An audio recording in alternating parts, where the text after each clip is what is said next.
જય સ્વામિનારાયણ.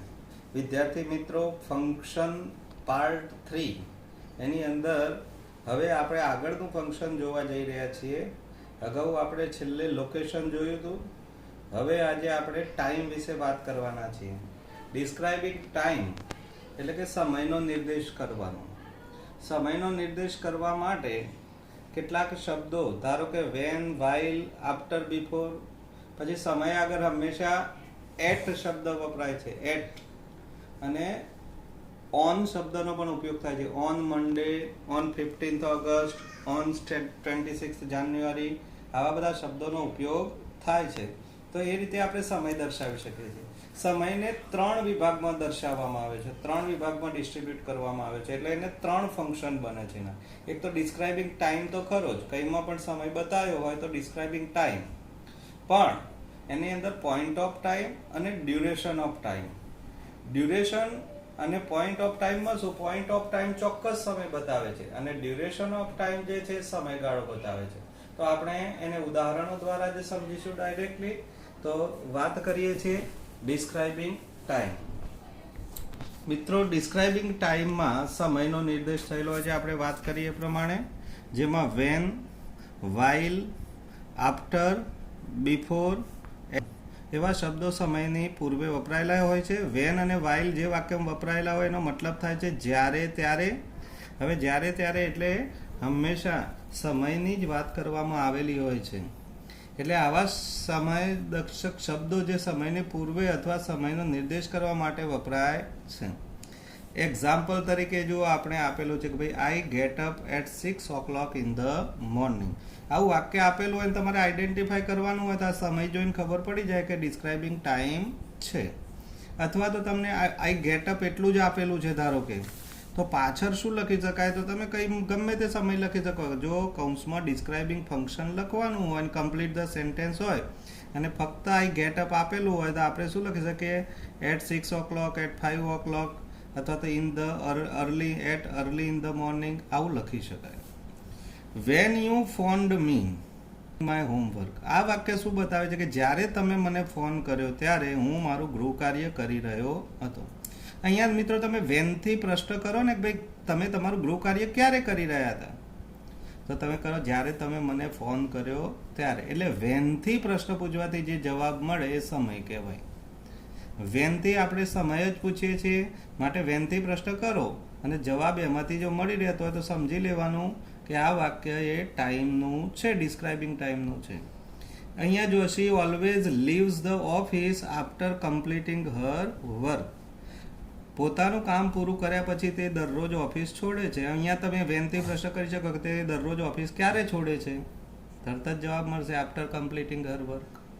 એ રીતે અહીંયા જો we celebrate independence day on 15th August, તો આ વાક્ય લખવાનો પર્પઝ જ છે કે 15મી ઓગસ્ટના દિવસે આ વસ્તુ થાય છે. એટલે સમયનો નિર્દેશ આ વાક્યમાં પણ જણાય છે. While we were playing the rain started suddenly, જ્યારે અમે રમી રહ્યા હતા ત્યારે વરસાદ એકાએક શરૂ થયો.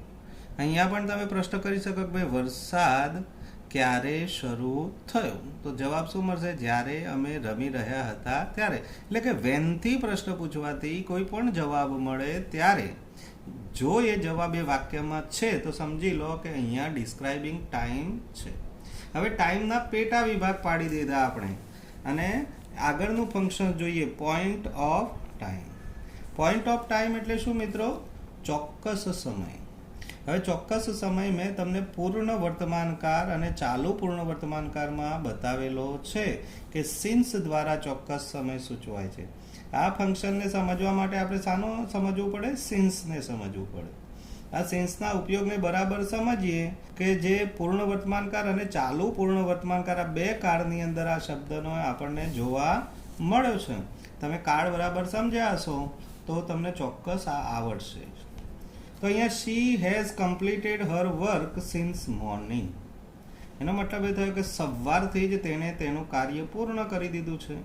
આ સિન્સ દ્વારા મોર્નિંગ એ ચોક્કસ સમય સૂચવે છે, એટલે આને પોઈન્ટ ઓફ ટાઈમ કહેવાય. I have been working here since 2002, તો આ 2002 એ પણ મિત્રો ચોક્કસ સમય સૂચવે છે. એટલા માટે અહીંયા સિન્સ અને આવો કોઈ પણ શબ્દ છે તો સમજી લેવાનું એ પોઈન્ટ ઓફ ટાઈમ છે. પોઈન્ટ ઓફ ટાઈમનો નિર્દેશ કરવા માટે સિન્સનો ઉપયોગ અનિવાર્ય છે, જરૂરી છે. સિન્સ વગર પોઈન્ટ ઓફ ટાઈમ દર્શાવાતો નથી. આટલું મગજમાં રાખવાનું. અને સિન્સ એ ફક્ત ને ફક્ત પૂર્ણ વર્તમાનકાળ અને ચાલુ પૂર્ણ વર્તમાનકાળમાં જ વપરાય છે, એ પણ આપણે ધ્યાન રાખવાનું. બીજા કોઈ કાળમાં એનો ઉપયોગ નથી. They have been playing since 11 AM. તો since 11 AM એટલે કે 11 વાગે. They have been playing since 11 AM એટલે આ ચાલુ પૂર્ણ વર્તમાનકાળ છે કે તે સવારે 11 વાગ્યાથી તેઓ રમી રહ્યા છે. ભૂતકાળમાં શરૂ થયેલી ક્રિયા વર્તમાનમાં પણ ચાલુ હોય ત્યારે ચાલુ પૂર્ણ વર્તમાનકાળ વપરાય છે. She has slept since you came. તમે આવ્યા ત્યારથી તે સૂવે છે. They have been quarreling since morning. સવારથી તેઓ ઝઘડી રહ્યા છે. આ બધું પોઈન્ટ ઓફ ટાઈમમાં બતાવો મિત્રો.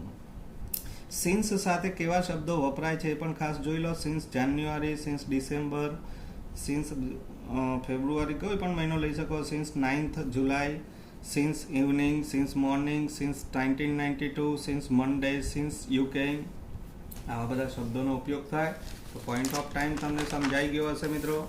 હવે વાત કરીએ duration of time. Duration of ટાઈમને બીજા શબ્દોમાં પીરિયડ ઓફ ટાઈમ પણ કહેવામાં આવે છે.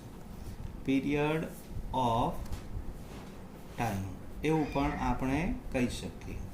તો પીરિયડ ઓફ ટાઈમની અંદર વાત કરીએ સમયગાળો. પીરિયડ એટલે સમય, ડ્યુરેશન એટલે સમય. આમાં કોઈ ચોક્કસ સમયનો એક ગાળો બતાવવામાં 5 થી 7, 9 થી 11 એવી રીતે. તો ફંક્શનને સમજવા માટે ફોરનો ઉપયોગ સમજવો પડે. પેલામાં સિન્સ અને આમાં ફોર. જેમાં ફોરનો ઉપયોગ થાય ત્યારે જ એ ડ્યુરેશન ઓફ ટાઈમ અથવા પીરિયડ ઓફ ટાઈમનું ફંક્શન બને છે. આવું ખાસ સમજી લેવાનું, બરાબર. તો પૂર્ણ વર્તમાનકાળ અને ચાલુ પૂર્ણ વર્તમાનકાળમાં ફોરનો ઉપયોગ પણ આવે છે.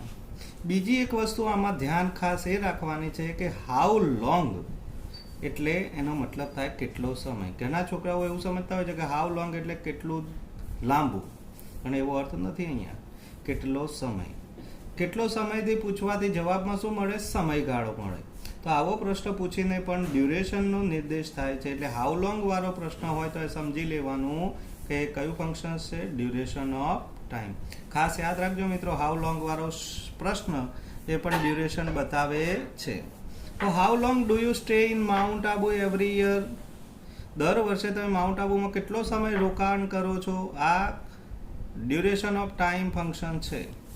My father has come for 2 hours. અહીંયા પૂર્ણ વર્તમાનકાળ દ્વારા બતાવજો. મારા પપ્પા 2 કલાકથી આવી ગયા છે. Nisha has been typing the letters for 2 days. અહીંયા ચાલુ પૂર્ણ વર્તમાનકાળ છે કે નિશા 2 દિવસથી સતત પત્રોનું ટાઈપિંગ કરી રહી છે. એટલે 2 દિવસ પહેલા શરૂ કર્યું, હજુ પણ એનું કામ ચાલુ છે. ચાલુ પૂર્ણ વર્તમાનકાળ કહેવાય. She has been living here for 5 years.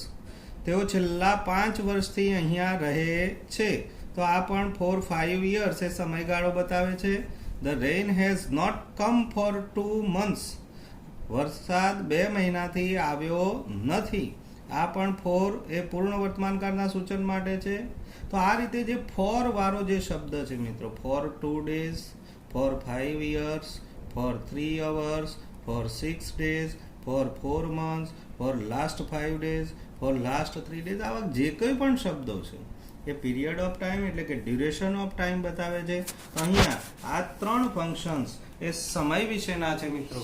તો આપણે બરાબર એને સમજી લઈએ અને એ ફંક્શન્સને આપણે પ્રેક્ટિસ કરી લઈએ અને બરાબર સમજી લેવાના. ત્યાં સુધી આગળ જ્યારે ફંક્શન્સ જોઈશું આપણે, ત્યાં સુધી બધાને જય સ્વામિનારાયણ.